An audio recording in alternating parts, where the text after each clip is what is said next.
Agora, quero que você se volte comigo para Lucas, capítulo 14. Lucas, capítulo 14, começando no versículo 25. E grandes multidões o seguiam. Note que grandes multidões, como uma grande multidão aqui esta noite. E apesar do fato de que aqui no estádio de Tampa está um pouco mais frio do que Tampa normalmente tem nesta época do ano, muitas pessoas estão com seus casacos esta noite. Mas o meteorologista promete que estará bem quente amanhã. E há uma grande multidão aqui. São 35 mil pessoas aqui, apesar do frio. E isso é uma multidão tremenda em qualquer lugar do mundo. E grandes multidões estavam com ele, e ele se voltou e disse a eles: Você sabe, toda vez que uma grande multidão começava a seguir Jesus, ele a separava.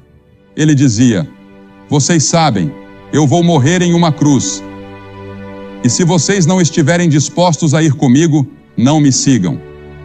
E isso já separava as pessoas naquele momento, porque elas não queriam ir para uma cruz, pois a cruz era um lugar de execução romana, onde executavam criminosos.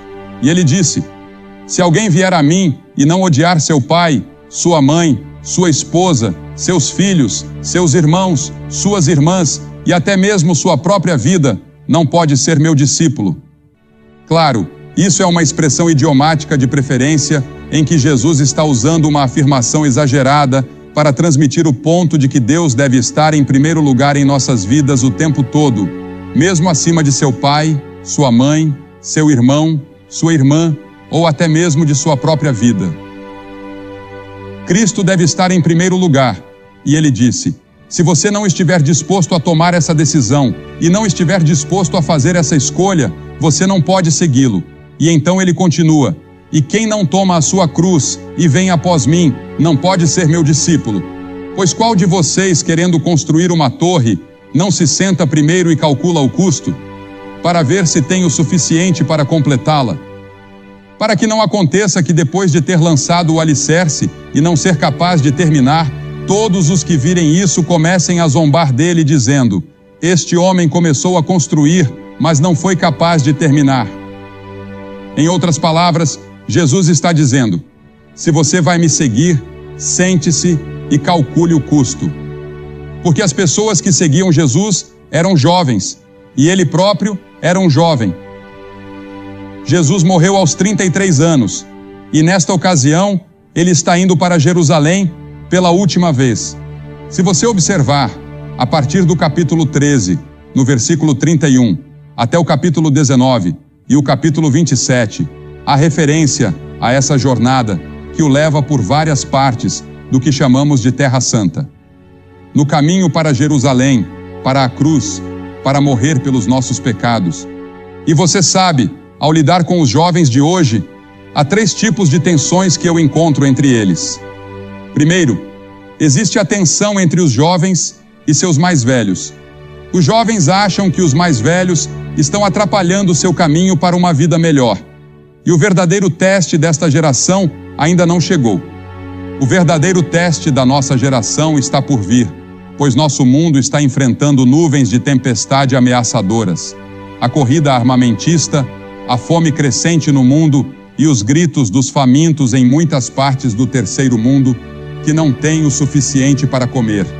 E quer gostemos ou não, teremos que ouvi-los, pois estão ficando mais numerosos e mais altos. Não podemos continuar com extremos de riqueza e de pobreza. Nossa geração ainda não enfrentou isso.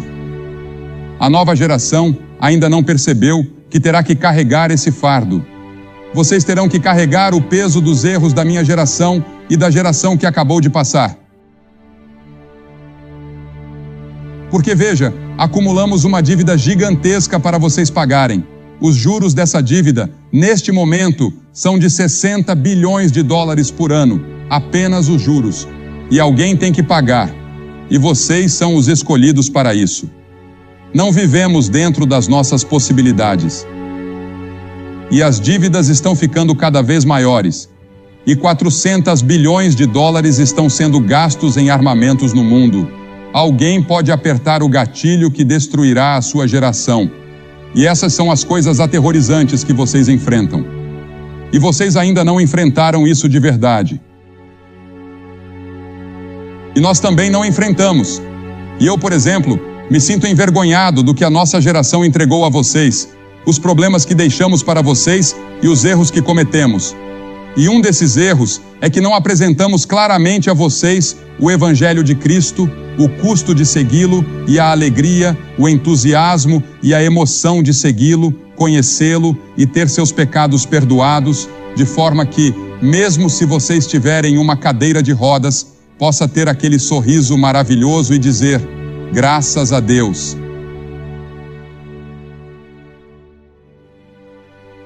Que mensagem poderosa temos para entregar a vocês?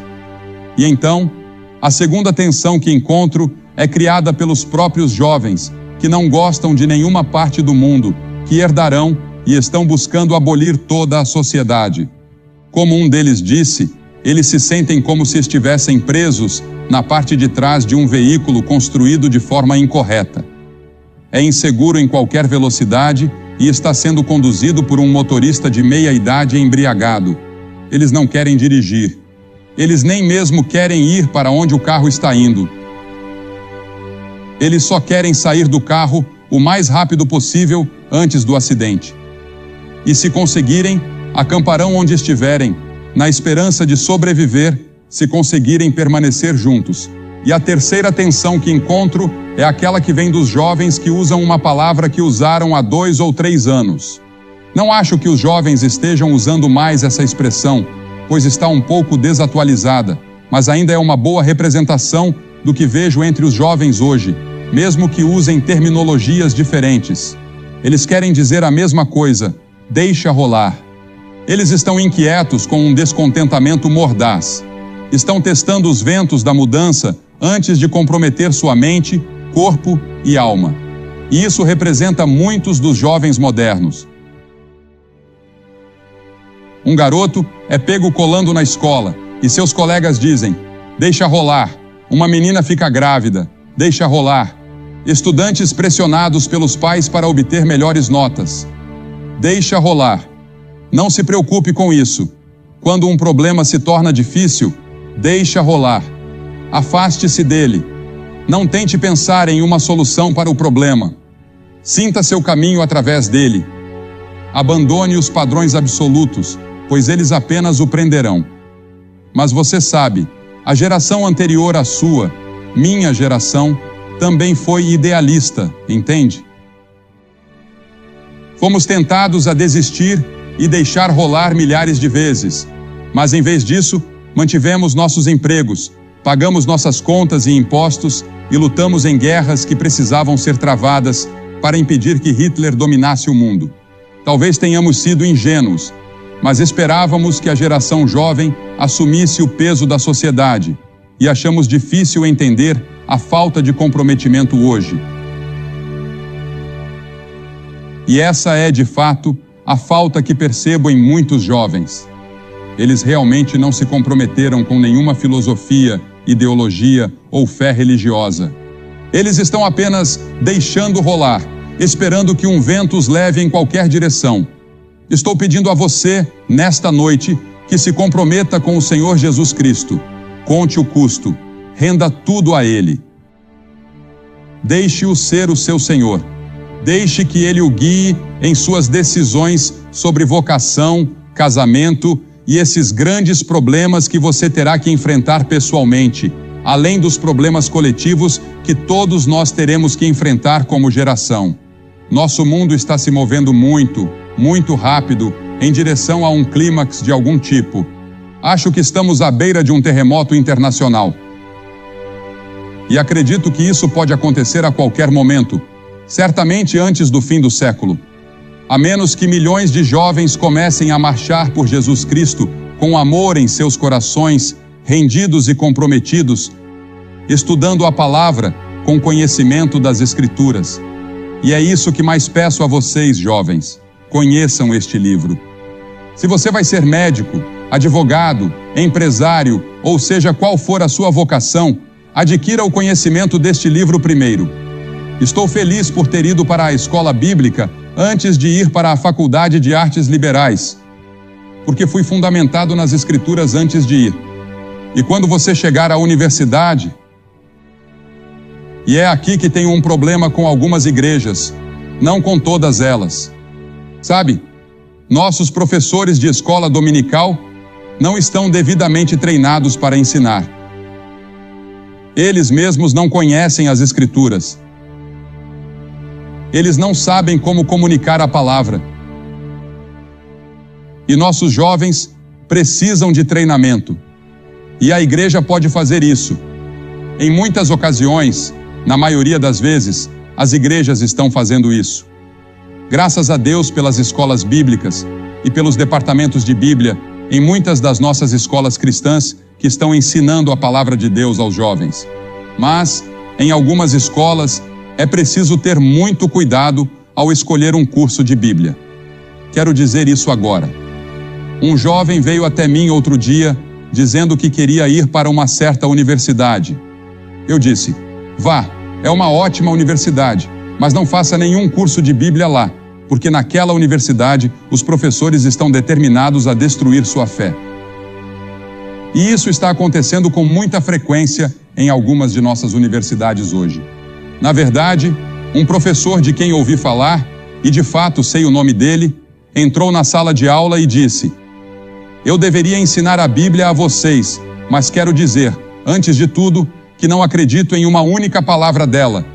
E em segundo lugar, ele disse: vou tentar provar a vocês por que a Bíblia não é verdadeira.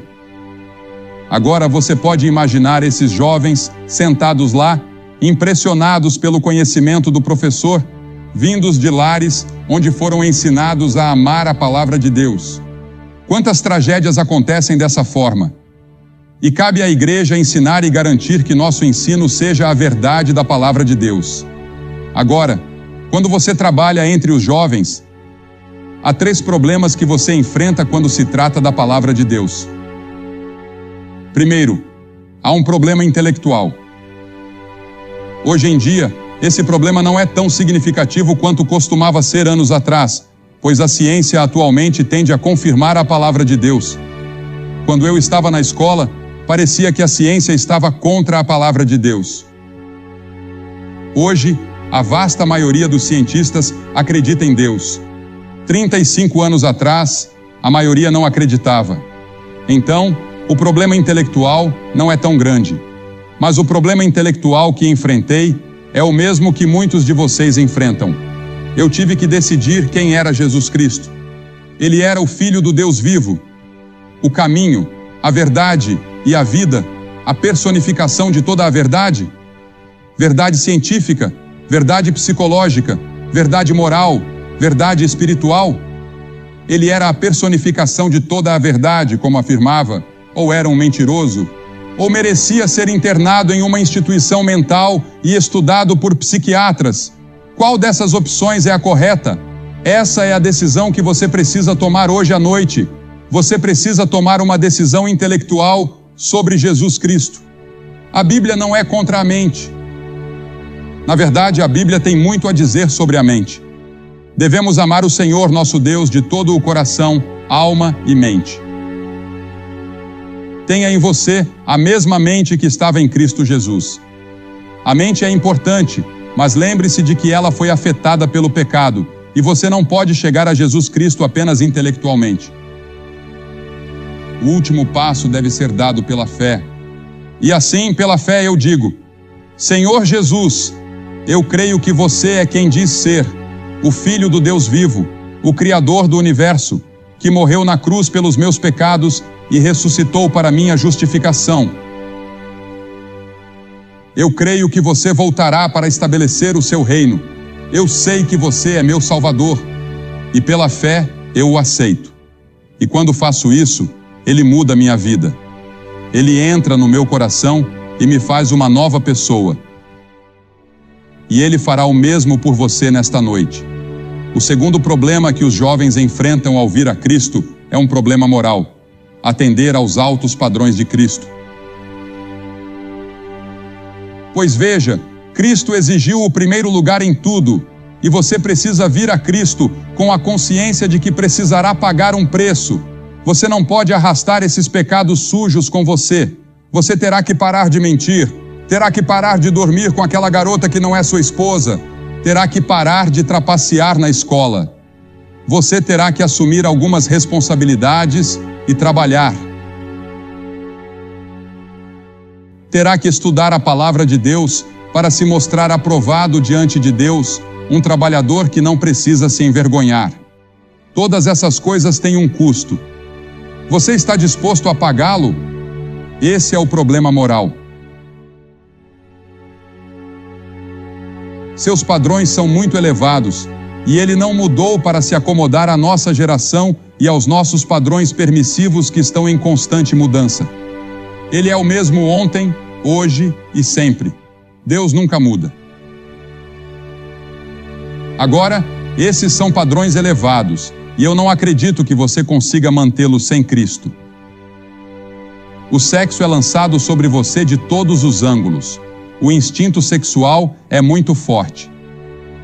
Deus o deu a você, é um presente de Deus, e não há nada de errado com isso. A pressão dos colegas, as coisas que vemos nos filmes e na literatura, tudo isso estimula seus desejos sexuais. E você não consegue viver uma vida pura hoje, exceto de uma única forma: com Cristo em seu coração. Paulo disse: fui crucificado com Cristo. Já não sou eu quem vive, mas Cristo vive em mim.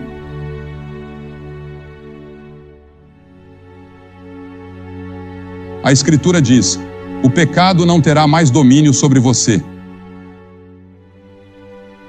Houve um tempo em que o pecado governava a sua vida, mas quando você vem a Cristo, o pecado não governa mais. Cristo governa. E Ele pode ajudá-lo a alcançar os altos padrões de moralidade e ética que Ele estabelece. Agora suponha que você aceite Cristo e escorregue e caia. O que acontece? Você não vai se tornar perfeito imediatamente. Se você realmente conhece Cristo, vai se levantar, se ajoelhar e dizer: ó Senhor, sinto muito, perdoe-me, eu me afasto desse pecado, não quero cometê-lo novamente. Você o confessa, reconhece, e Ele é fiel e justo para perdoar os seus pecados. Então, nesta noite, se você pecou, volte para Ele e diga: Senhor, eu pequei, me perdoe, eu me rendo. E então, claro, há outro problema, o problema emocional. Porque veja, somos feitos de mente, vontade e emoção. Ele quer ser senhor da sua carreira, do seu casamento, das suas amizades, da sua moral. Tudo deve ser entregue a Ele. Você não deve ser levado pelas emoções. Ninguém diz que você precisa chorar ao vir a Cristo ou que precisa rir ao vir a Cristo.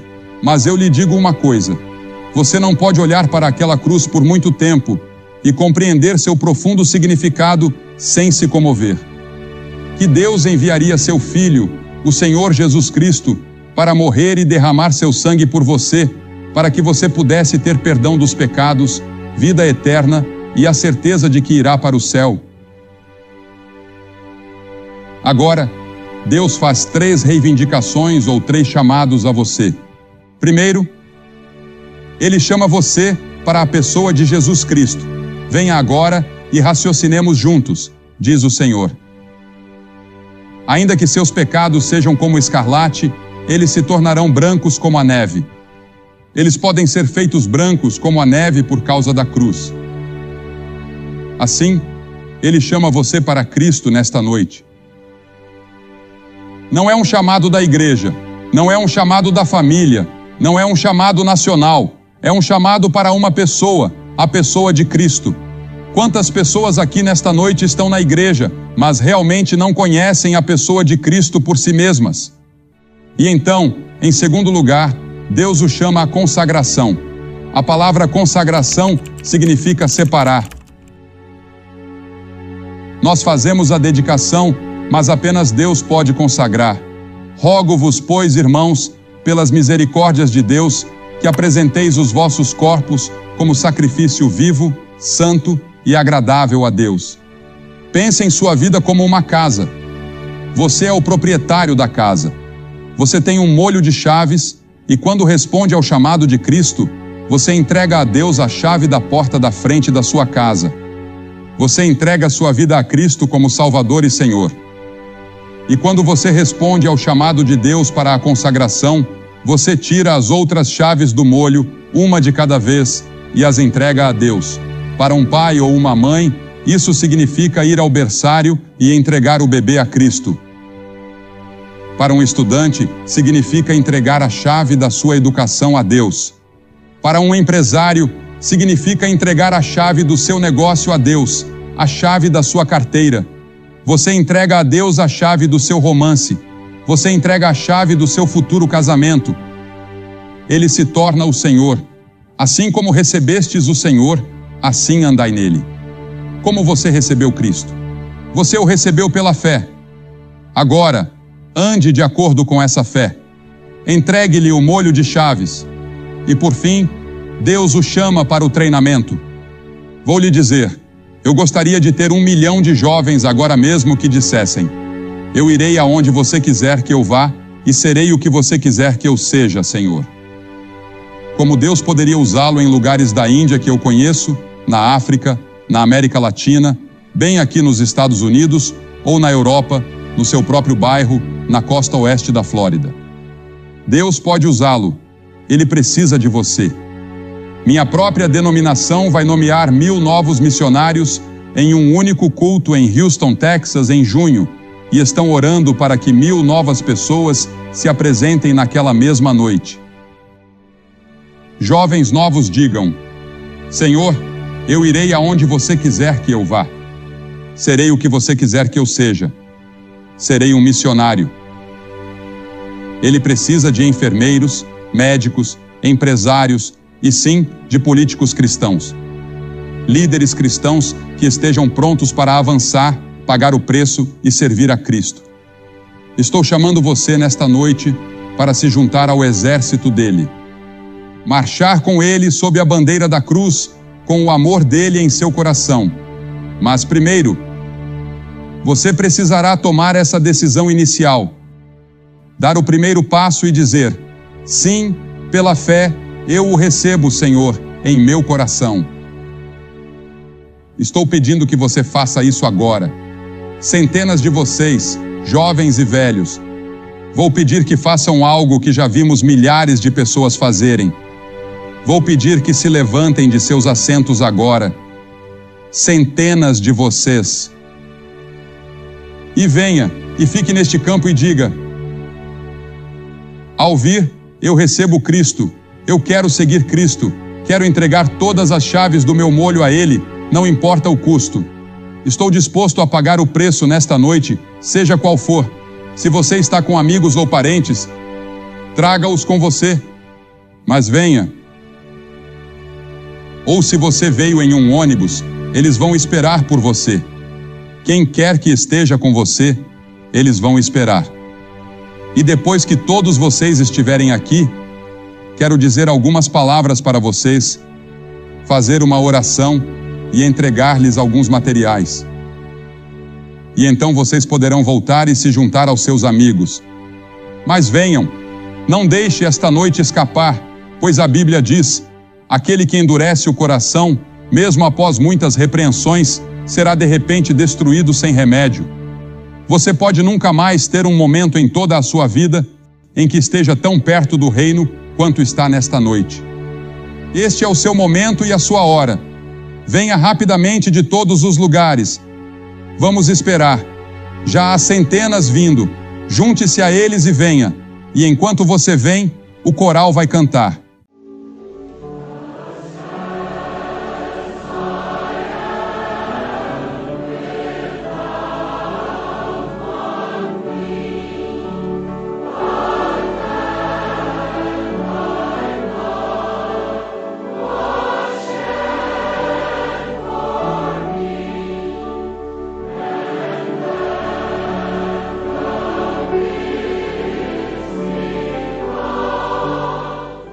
Você que está assistindo pela televisão pode ver que cada corredor deste grande estádio aqui em Tampa, Flórida, está cheio de jovens e idosos vindo para fazer seu compromisso com Cristo. Você pode fazer esse compromisso onde quer que esteja agora. Estou pedindo que você o faça. Que Deus o ajude a fazer esse compromisso agora